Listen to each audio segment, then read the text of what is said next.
Ok. Bueno, vamos a ver específicamente lo que es el calentamiento global, ¿verdad? Si recuerdan, lo último que estuvimos viendo era específicamente está relacionado con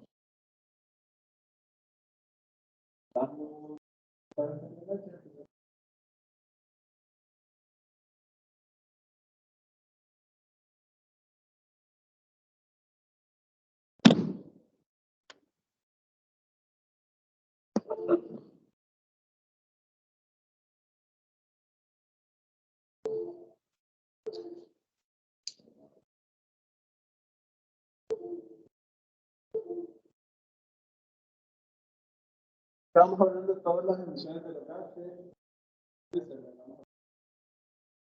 pero todos los reportes que hay en la vida. Y lastimosamente la ocurría es que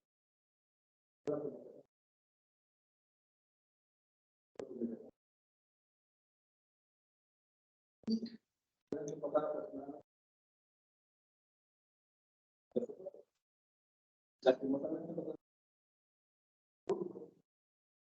podemos obtener.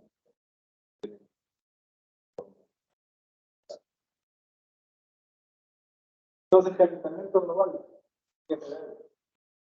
¿Por qué salimos hoy en día y tenemos que hay mayor calentamiento? Entonces, básicamente lo que hemos hecho es alterado los patrones que tenía la atmósfera. Lo que mencionaba anteriormente, si tenemos mayor cantidad de gases de efecto invernadero en la atmósfera, entonces la atmósfera tenía cambiado sus capacidades que tenía anteriormente. A mayor cantidad de gases de efecto invernadero, mayor es la capacidad que tiene la atmósfera para adaptarse. ¿Sí, verdad? Como que a una comida ya está sazonada, le echamos más sal. ¿Qué pasa si le echamos más sal? Para nuestro paladar, pues saber que está salado, que todo lo demás esté perfectamente. Entonces, algo similar es lo que estamos haciendo. Alteramos tanto la conversión de estos gases.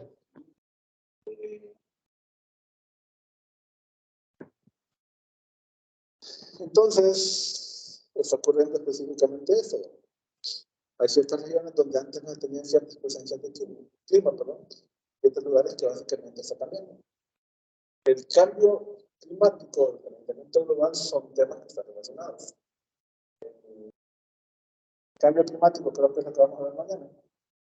Pero tiene que ver con el calentamiento global. Es decir, hay zonas en las cuales se está experimentando una mayor cantidad de calor que la que habitualmente se sentiría en dichos lugares. Entonces, muchos creían que estábamos iniciando otra etapa de glaciación. Esto es un fenómeno que ocurre cada 18.000 años. Pero las temperaturas del planeta son opuestas, o son completamente distintas. Entonces no es eso. Yo siempre les digo que estas presentaciones están como desde el año 2013, 2014, y desde esa fecha no se han modificado. Hay una revista bastante buena, está en inglés, pero se llama Bloomberg. Por si alguna vez tienen oportunidad de leerla, se puede leer en los celulares, es algo importante.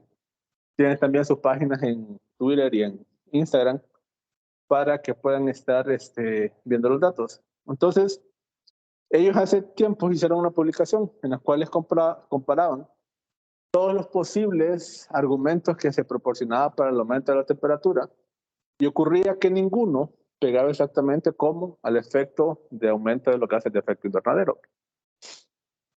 Entonces, a través de esa publicación, se mira que al unir todos estos factores, el calentamiento tiene una razón de ser. Pero básicamente ocurre por el aumento de los gases de efecto invernadero. Entonces, ¿qué ha ocurrido? Observemos la fecha, el 17 de agosto del 2013. ¿Qué pasó en esa fecha? La concentración de dióxido de carbono en la atmósfera pasó esta cantidad, 400 partes por millón. ¿Qué pasa si dividimos 400 entre 1 millón? ¿Qué número nos queda?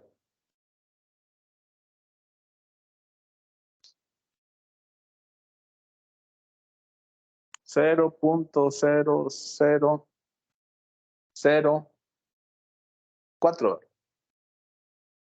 Ese es, por así decirlo, el porcentaje que tenemos o la presencia que tenemos de dióxido de carbono en la atmósfera. Ya traduciendo el valor porcentual es el 0.04%. Esa pequeña cantidad es la que nos está haciendo que sintamos esta cantidad de calor. Podríamos decir que, por así decirlo, una cantidad insignificante, pero esa cantidad insignificante de materia es la que nos tiene con estos elementos, ¿verdad? Entonces, hay un laboratorio ubicado en Hawái, creo que es. Más adelante vamos a ver la información de este laboratorio. Y se reportó, observemos el dato, 2013. En aquel tiempo no había tanta bulla referido a calentamiento global, ¿verdad? Pero desde esa fecha han estado los reportes de que el clima se está calentando. Entonces hemos ido aumentando la concentración de estos elementos, ¿verdad? Entonces, al tener mayor cantidad de CO2 o los otros gases que hemos mencionado, lo que tenemos o es producido principalmente por un fuerte crecimiento de las emisiones, o básicamente porque quemamos carbón, petróleo y gas natural. Esos elementos que dependen indirectamente del petróleo generan a su vez mayor cantidad de CO2. Entonces, entre más los utilicemos, mayor va a ser la concentración que tiene el dióxido de carbono en la atmósfera. Aquí está lo que le decía en Manualao, en Hawái. Es, por así decirlo, el principal elemento en el cual se ha ido recolectando datos desde 1958. Ya vamos a ver un poco la gráfica, no sé si hoy o mañana que lo tenemos que ver. Entonces, al final lo que tenemos es que este CO2 lo emitimos y no es que se desaparece automáticamente de la atmósfera, ¿verdad? Sino que queda una cantidad de tiempo en ella y nosotros quedamos experimentando los efectos que tiene para nuestra vida cotidiana, ¿verdad? Y vamos a ir viendo que conforme pasa el tiempo, quizás los efectos van a ser de que la cantidad de calor que tendremos en esos lugares va a ser no tan fácil de controlar. Por ejemplo, el corredor seco. Antes del 2010 no era tan corredor seco, ¿verdad? En la actualidad, principalmente este año, la ausencia de ellos en dicho lugar es una forma alarmante. Entonces, básicamente, ¿qué quiere decir esto? Bueno, en las tierras que se cultivan, se tiene que intentar cambiar la semilla o cambiar los cultivos, porque las condiciones que vamos a ir teniendo van a ir cambiando. Y así se tiene que ir analizando cada situación en función de lo que se tenía o se usaba para dicho lugar.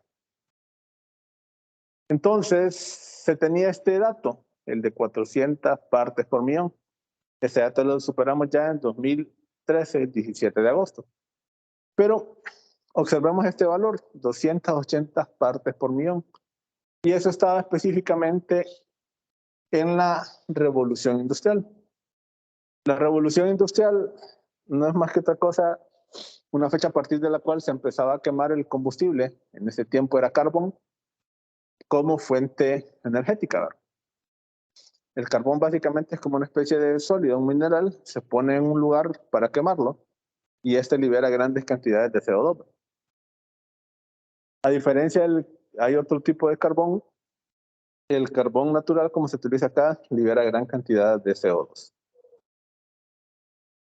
Entonces, observemos que antes la tasa de crecimiento que teníamos por esta concentración era de 0.7 partes por millón cada 10 años, si bien recuerdo. Pero a partir del último año o de la última década, hemos ido aumentando a 2.1 partes por millón. Es decir, hemos triplicado la acumulación típica que teníamos específicamente de ese tipo de gas. Entonces, nuevamente, mayor concentración de estos gases, mayor va a ser la capacidad que tiene la atmósfera para retener el calor. Entonces, si empezamos a hacer medidas hoy, no significa que mañana va a estar más fresco, porque mentimos. Los gases siempre están arriba, pero si empezamos a tomar medidas hoy, entonces quizás en unos 20 o en adelante años, vamos a empezar a notar el cambio. Sí.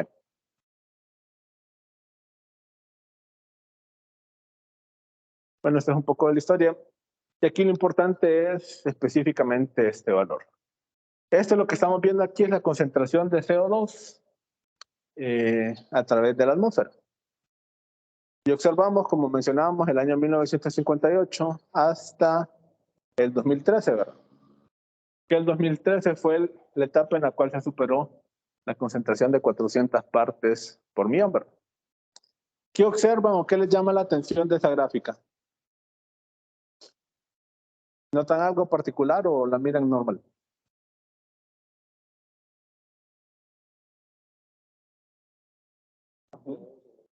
Ajá. ¿Buen aumento? ¿Qué más?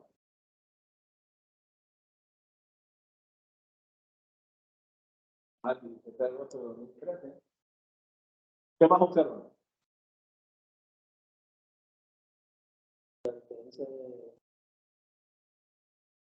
¿Qué? No, o sea, la parte que está como en azul es la cantidad de CO2 que ha seguido aumentando. En 1958 era aproximadamente 313 partes por millón y 2013 es 400 partes por millón. Ahora, ¿cómo observan que está actuando en la parte superior de la gráfica? ¿Ven como especies de dientes? ¿Por qué creen que se presentan esos datos así? ¿A qué se debe?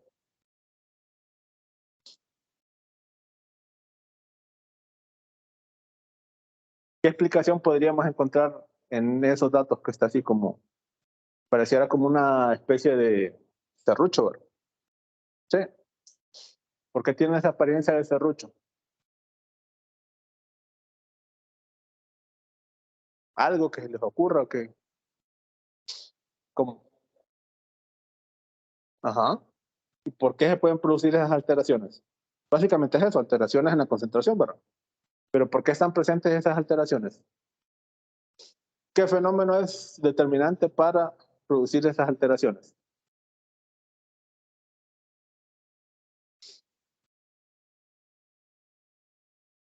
Ajá, la cantidad de CO2, pero son alteraciones, lo que está variando es específicamente la cantidad de CO2, pero ¿por qué se producen esas alteraciones? ¿Por qué? ¿Qué tipo de alteración me puede hacer variar la cantidad de CO2 en el año?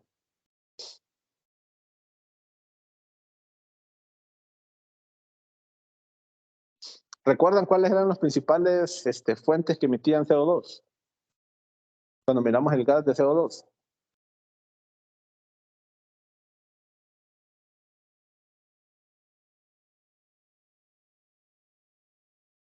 No, básicamente es por las estaciones del año. Sí, el pico elevado, ¿a qué correspondería? Que hubo mayor concentración de CO2. Y los picos que están inferiores corresponden a que hubo menor cantidad de CO2 en ese tiempo. Entonces hay estaciones en el año en las cuales el crecimiento vegetal es mayor, como son primavera y verano. Sí. Entonces todos estos puntos inferiores en esta parte de acá corresponden a la primavera y verano de cada uno de estos años. Y los puntos superiores corresponden específicamente a las otras dos estaciones, es decir, a otoño y a invierno. En otoño y en invierno, la cantidad de crecimiento de las plantas se ralentiza, pero en primavera y verano, la cantidad de crecimiento que tiene es mayor. Y al tener mayor cantidad de crecimiento, entonces la captación de CO2 que tenemos en estos bosques aumenta. Y eso es lo que nos provoca esas variaciones año a año. Ahora, eso se intentaba explicar, pero aquí se nota que la concentración de este gas va en aumento, ¿verdad? Y eso se debe específicamente al tipo de vida que estamos desarrollando en la actualidad, que permite la mayor concentración de estos gases en cada uno de estos lugares. Entonces, efectos de esto tenemos el cambio climático regional y el ascenso en el nivel del mar. Ahora, esta parte es importante, cambio climático. Yo les explicaba la vez pasada, no recuerdo si sí o no, que cuando hablamos de tiempo, hablamos de dos estados, ¿verdad? Uno es el estado del tiempo. El estado del tiempo es, por ejemplo, tratar de predecir si mañana va a llover o no, si mañana va a estar soleado o no, si mañana van a haber nubes o no, que cuál va a ser la temperatura máxima de mañana, si va a haber mucha humedad. Hay otro dato que se llama el punto de rocío, que es más o menos el valor a partir del cual el agua se está evaporando. Todo eso es el estado del tiempo. Específicamente, tratar de ver en el futuro corto cómo van a estar las condiciones de la atmósfera. Pero cuando hablamos de clima, nos referimos a cosas que ya han sucedido. Es decir, es aproximadamente lo que ha ocurrido hace unos 20 o 30 años hacia atrás. Sí. Entonces estamos mencionando de un cambio climático. Es decir, las condiciones que antes estaban puntualmente, ahora están cambiando. Por ejemplo, las lluvias. Antes, ¿cuándo se decía que empezaba a llover? Aquí en Tegucigalpa. ¿Recuerdan? Mayo, segunda semana, ¿verdad? Pero aquí vino segunda semana de mayo y nada, ¿verdad? Básicamente hasta la última semana medio empezó a llover, ¿verdad? Y no estaba muy frecuente. Hubieron días que hubo un macanazo de agua, pero de ahí, generalmente unas lluvias no tan leves, ¿verdad? Entonces, todos estos fenómenos están cambiando.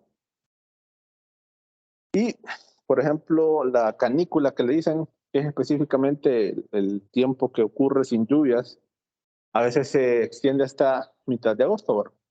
Y todos estos factores han ido cambiando. Entonces, esto es específicamente causado por el calentamiento global. Mayor concentración de los gases nos produce calentamiento global y el calentamiento global nos lleva a un cambio climático y a un ascenso del nivel del mar. Bueno, aquí hay una pregunta específicamente de algo que hemos conversado. Y básicamente lo que podemos ver en esta cárcel es que la concentración de estos gases en la troposfera, si recordamos la atmósfera tiene 5 capas, ¿verdad? Troposfera, estratosfera, mesósfera, termósfera y exósfera. Y habíamos dicho que toda la vida, porque sí, el principio de vida básicamente se desarrollan en la troposfera, que son exclusivamente los 10 a 16 kilómetros por encima del nivel del mar. Entonces, en función a la concentración que tenemos de gases en dicho lugar, es que estamos notando que tenemos la presencia de un cambio climático. ¿Preguntas hasta acá? Entonces, mañana vamos a empezar a ver ya aspectos que han ido ocurriendo con el cambio climático. Recuerden comprar el material. El material está en la fotocopiadora del edificio D1. Sí, el primer piso creo que está. Ahí creo que abren hasta las 7 de la noche, pero no es seguro. Si algún día vienen temprano y pueden pasar por ahí, yo les sugiero que lo compren. Si conocen a alguien que ya llevó la clase y tiene el material y se los puede prestar, macanudo, no tienen que comprarlo. Pero si no conocen a nadie que haya llevado la clase, entonces compren el material. El contenido del material es básicamente el contenido de las presentaciones. Yo las presentaciones no se las puedo pasar, pero en los materiales están específicamente esa información. Si recuerdan, el compañero la vez pasada ya lo tenía, no vino hoy el señor, y dijo que costaba 150 lempiras. Pues para que lo tengan pendiente. Yo adicionalmente tengo que subirles la actividad de la huella ecológica para que ustedes la puedan calcular. ¿Verdad? Entonces, continuamos mañana a través de la clase en línea. Saludos.